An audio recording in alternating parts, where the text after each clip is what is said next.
Hey everybody, this is Pete Bartolozzi welcoming you to another broadcast, and we're taking up with biblical civil government again. And last time we left off to we were getting to the Bill of Rights, and we were going to specifically take a look at freedom of religion. Everything has been redefined by the liberals, actually completely twisted around to be the opposite of what our founding forefathers intended it to mean.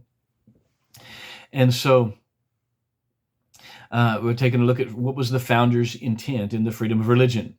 The First Amendment was first and primarily written with passion from the standpoint of Christian freedom.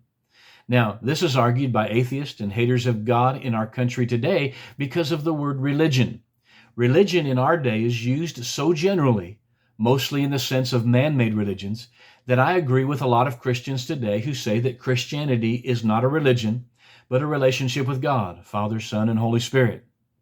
However, we need to take a look at what our founding forefathers meant by concerning religion if we're going to have a clear concept of what the intent of the First Amendment was by their view. First, I want to begin by this bold statement from Patrick Henry.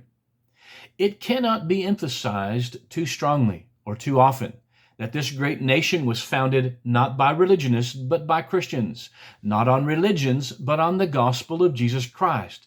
For this very reason, peoples of other faiths have been afforded asylum, prosperity, and freedom of worship here.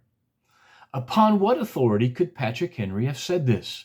Upon the authority of the Declaration of Independence, and therefore the Constitution, which was based upon the Declaration.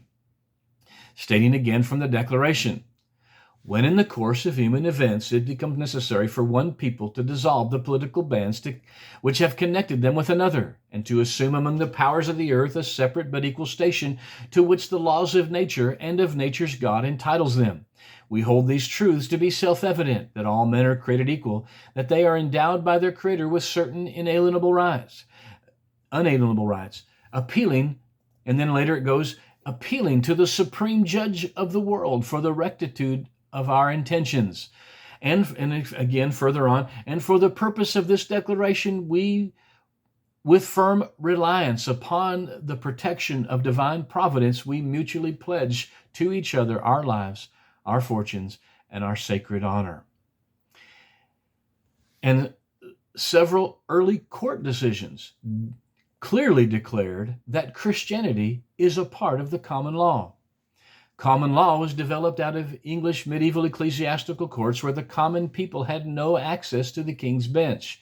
In the churches, based upon the Bible, the people found true godly justice. As local courts began to be established, they continued to embrace the biblical standard of law.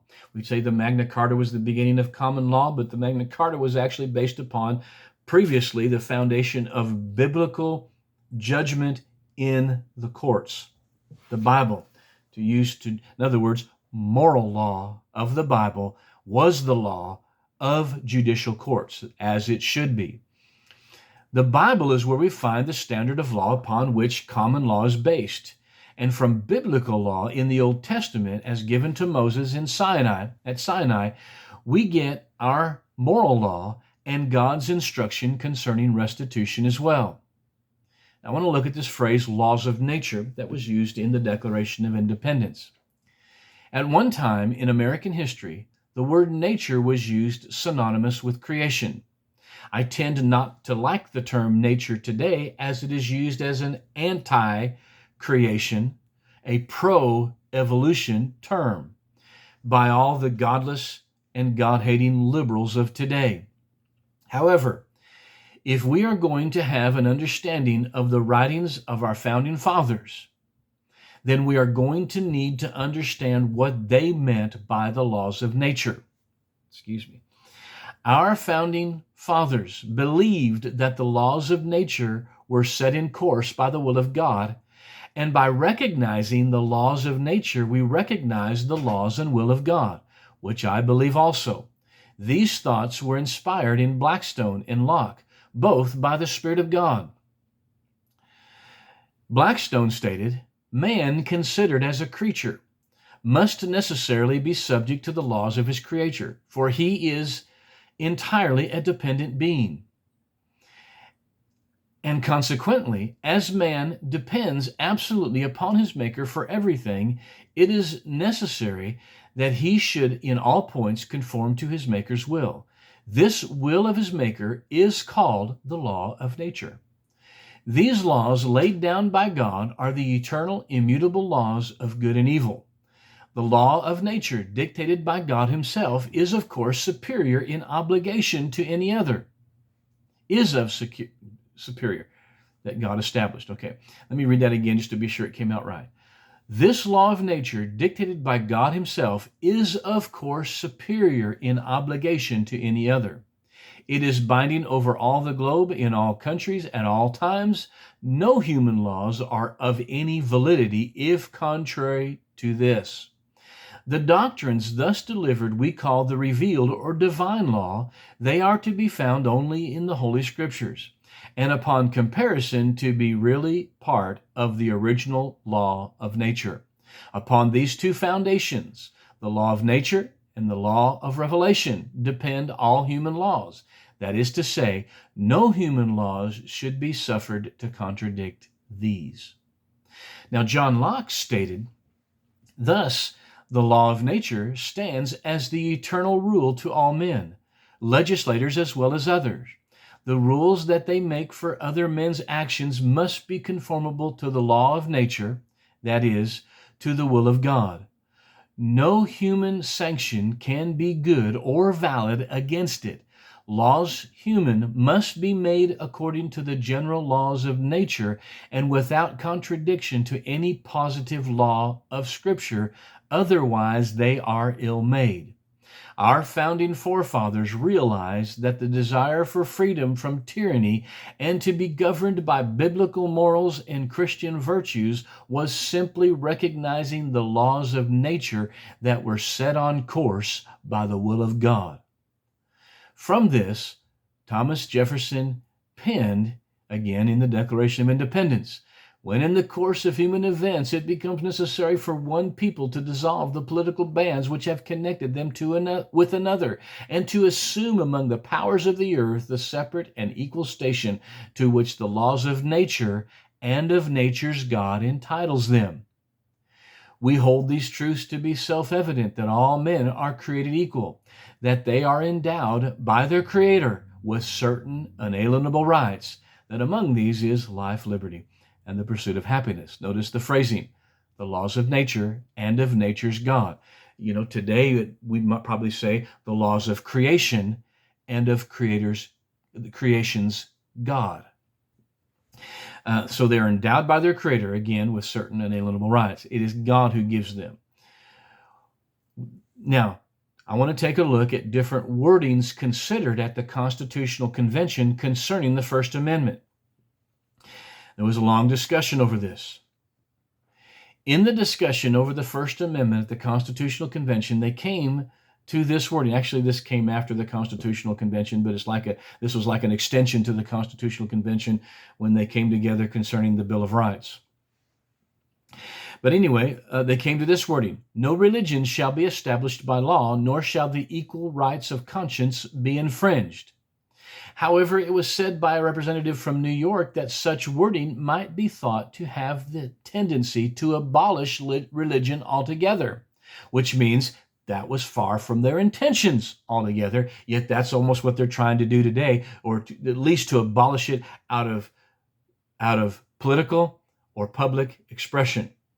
And that is far from their intent altogether. So this is why you have to go back to what they said to understand what they meant, and not try to draw out whatever you can fabricate from it or invent against it as to what Thomas Jefferson said. That's not what we should be doing. We should go back to the original intent of the writers. That's why you go back and look at what they said. Now, these are notes that are in the Library of Congress concerning, because notes were taken during these time and kept record of. So then the wording was put this way, that Congress should not establish a religion and enforce the legal worship of it by law, nor compel men to worship God in any manner contrary to their conscience, but it was thought that those words might be taken in such a latitude as to be extremely hurtful to the cause of religion, which was obviously far from their intent as well. Then it was suggested that the amendment be made in such a way as to secure the rights of religion, but not to patronize those who profess no religion at all, which means that it was clearly their intent not to patronize those with no religion at all, or atheists, who are those who are attacking and trying to turn all this around. Which, sad to say, is what they're doing today, and I finished reading this, with their perversion of the First Amendment. Then James Madison responded that he believes that the people feared one sect might obtain a preeminence, or to combine and establish a religion to which they compel others to conform, which is what they saw in Europe. They were being forced to be a part of a certain denomination. Sect is an older term in reference to Christian denominations, and we'll see this. Finally, they proposed several wordings to be considered. Congress shall not make any law infringing the rights of conscience or establishing any religious sect or society. Congress shall make no law establishing any particular denomination of religion in preference to another, or prohibiting the free exercise thereof, nor shall the rights of conscience be infringed. Congress shall make no law establishing one religious society in preference to another, or to infringe on the rights of conscience. Here they use the word denomination, which we today all know is still clearly in reference to different Christian churches. We just mentioned that the word sect was another term in reference to different Christian denominations. Now, religious society, which is also an older term in reference to denominations, plural. In George Washington's speech to the Baptist churches in Virginia, he stated, "If I could have entertained the slightest apprehension that the Constitution framed by the convention where I had the honor to preside might possibly endanger the religious rights of any ecclesiastical society, certainly I would have never placed my signature to it." Ecclesiastical, defined in the Webster's Dictionary, is defined as of the church, the organization of the church or the clergy, used chiefly in early writings relating to Christianity. Since religion in the First Amendment referred to Christianity by the Founding Fathers' intent, then what about those other religions? In a court decision we quoted earlier, it referred to other religions as impostors, or what we would today call false religions, which are created by Satan through men to distract them from accepting Jesus as their Messiah, the only way of redemption, and thus the only way to the Father. Again, Patrick Henry answered this question succinctly when he said it cannot be emphasized too strongly or too often that this great nation was founded not by religionists, but by Christians, not on religions, but on the gospel of Jesus Christ. For this very reason, peoples of other faiths have been afforded asylum, prosperity, and freedom of worship here. In countries where pure Christianity has ruled from government, they always allow freedom to worship God according to the dictates of one's own conscience. Christianity is not afraid of other religions.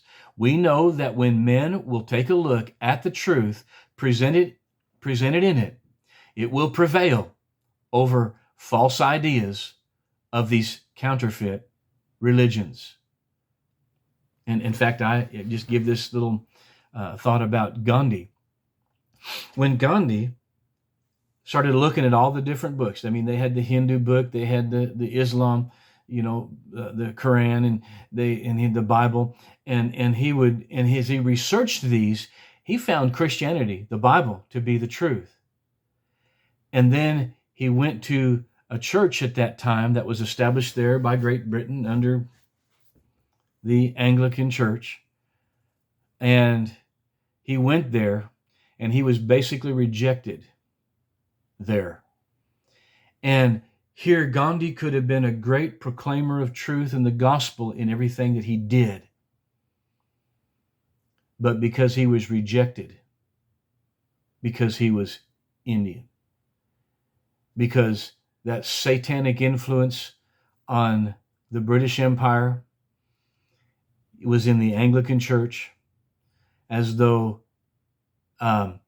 this was, God rejected other races. We're a superior race, and why many people then began to preach that Christianity was a white man's God, when it is not a white man's God. It is God. He created all men, and it is equal to all men. But that's just a side thought. I want to go on.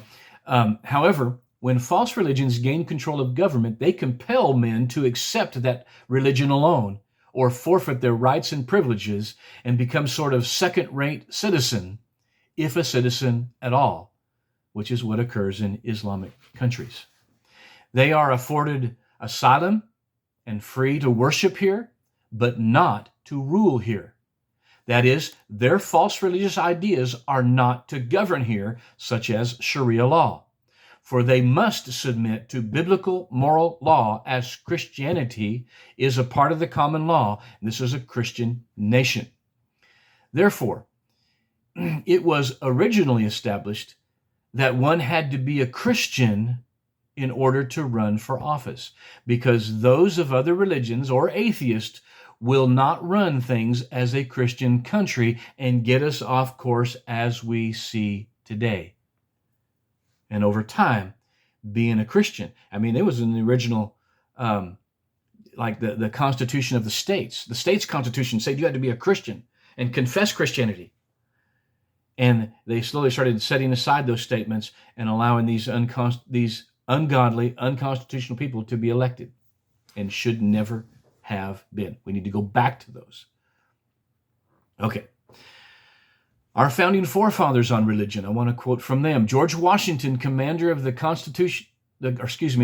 Continental Army, and who presided over the Constitutional Convention, and first president of the United States, in his speech to the Baptist churches again, stating this again, as I mentioned before, if I could have entertained the slightest apprehension that the Constitution framed by the convention where I had the honor to preside might possibly endanger the religious rights of any ecclesiastical society, certainly I would have never placed my signature to it.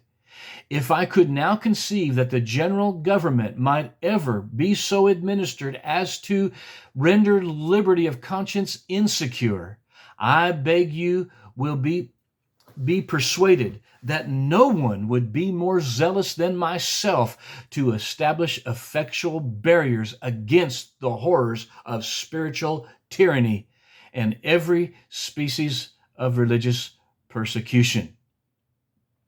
Again, ecclesiastical is in reference to Christianity from the book of Ecclesiastes, meaning the preacher. Therefore, George Washington said that the Constitutional Convention would have if they would have endangered the rights of any Christian denomination, that he would not have put his signature to it.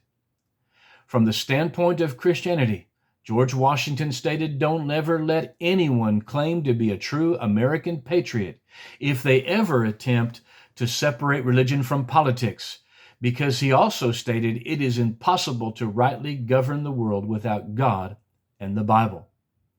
John Adams, the first vice president and the second president of this constitutional republic, wrote and stated, "Religion and virtue are the only foundations not only of republicanism and of all free government, but of social felicity under all governments and in all combinations of human society.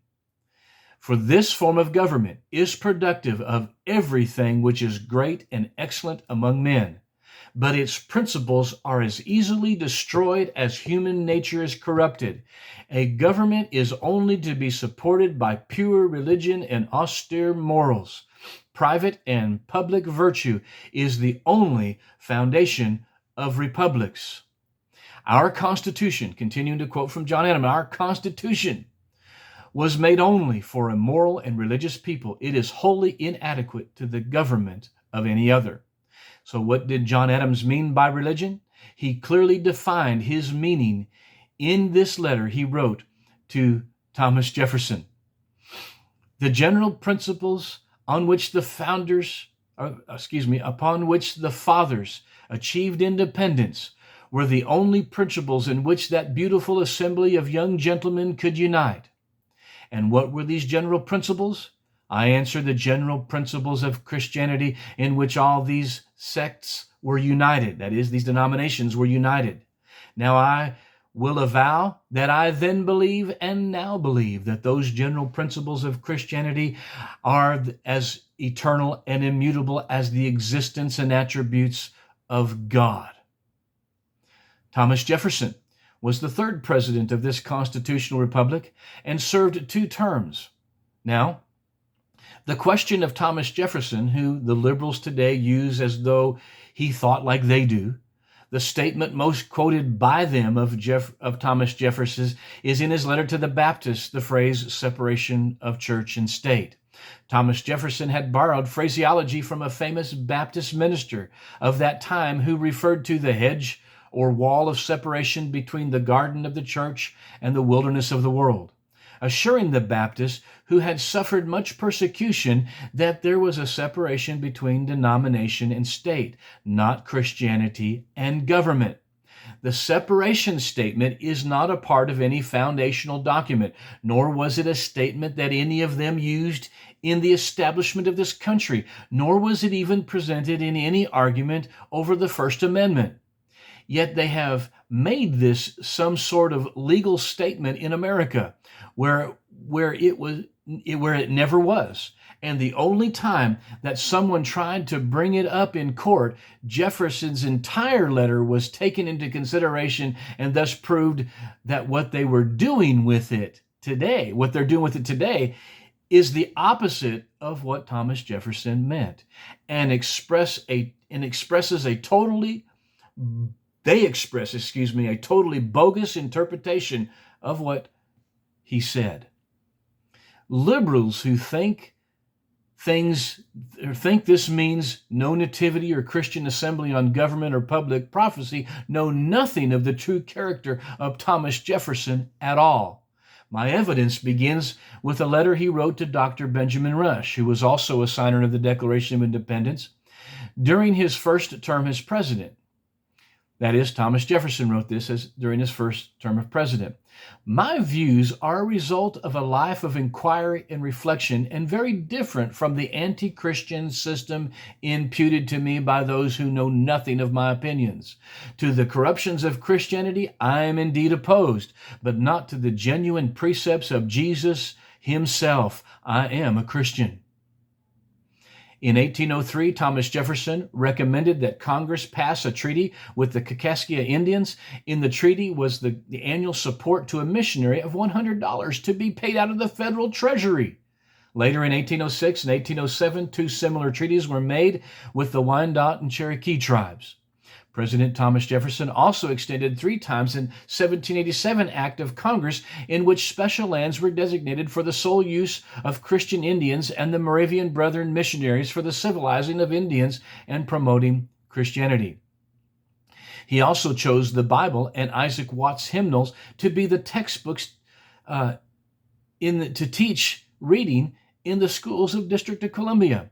Jefferson, who is known for his statement that a country needs revolution every 20 years in order to keep government in check, would not only be against the present regime who claim him as the forefather of their thought, but would be calling for revolution against them. It was by all this and much more that the House of Representatives in 1854 resolved that the great, vital, and conservative element in our system is the belief in the pure doctrines and divine truths of the gospel of Jesus Christ. Now I'm at the point of taking a look at freedom of speech. Actually, I'm not sure how far I'm going to go in all this, because a lot of this is repeated from those videos that I said you should go to at YouTube called Constitution Alive with Rick Green and David Barton. And so they'll go into freedom of speech, freedom of press, and they'll show you what our founding forefathers had to say about this. It is not at all what they're saying today. Well, I should say, for the most part, not at all. some things they say are true. It's kind of like the devil will give you a little bit of truth and then add all this other lies and false perspective behind it and completely throw people off as to what it means. And so we'll take up here again next time. Let's see, what am I going to get to next? I need to get down to, I'm going to jump down to page 59 in my notes. Actually, I am going to take a look. Well, I'm going to look at some concluding thought. What time is it here? I think I'm going to go ahead and finish the concluding thought, and then we'll get into to something else. So I do have a few minutes here. I can go ahead and do this concluding thought concerning what I wrote and compiled for this biblical constitutional patriotism course. John Quincy Adams, the son of John Adams, the sixth president of this constitutional republic, declared, "The highest glory of the American Revolution was this.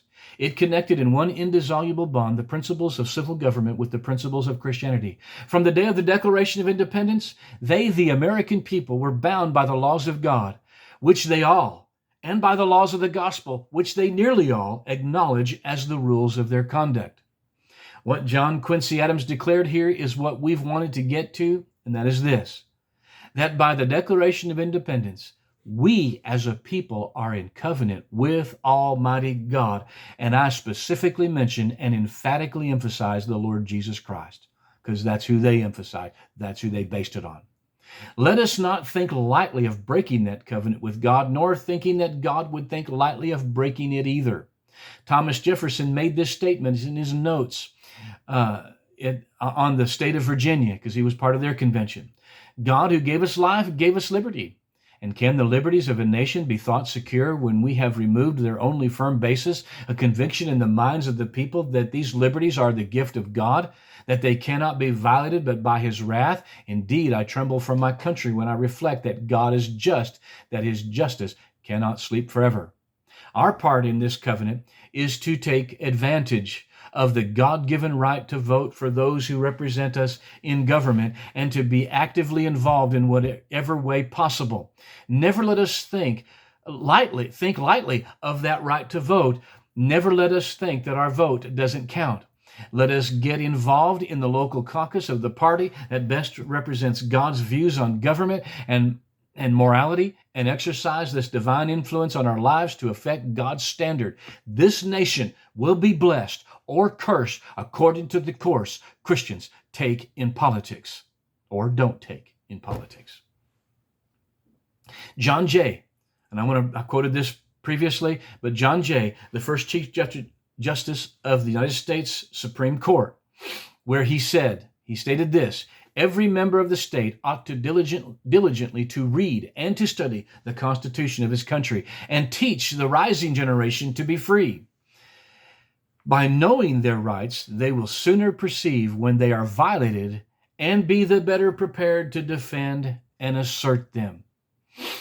It is our obligation as citizens of the United States not only to read, but to study the Constitution. Study implies searching out to know the true and full understanding of what our founding forefathers put together. It is in this place that we will be competent to teach the rising generation, passing on the baton, if you would, for the next generation to run with freedom. It is only by knowing our rights that we can judge when government at any level even begins to step outside of the Constitution to violate our rights, and therefore be quick to not only defend, but to assert our rights and hold those who violate them accountable. And we are at that time, well into that time in this country. Okay, I had enough time to finish that conclusion. Next time I want to take a look at the George Washington vision. God gave George Washington a vision concerning the future of our country, and we'll see how that affects our present day and how the fulfillment of a lot of that vision has taken place, and how we're in the present fulfillment of the end of that vision. And we'll take a look at that next time.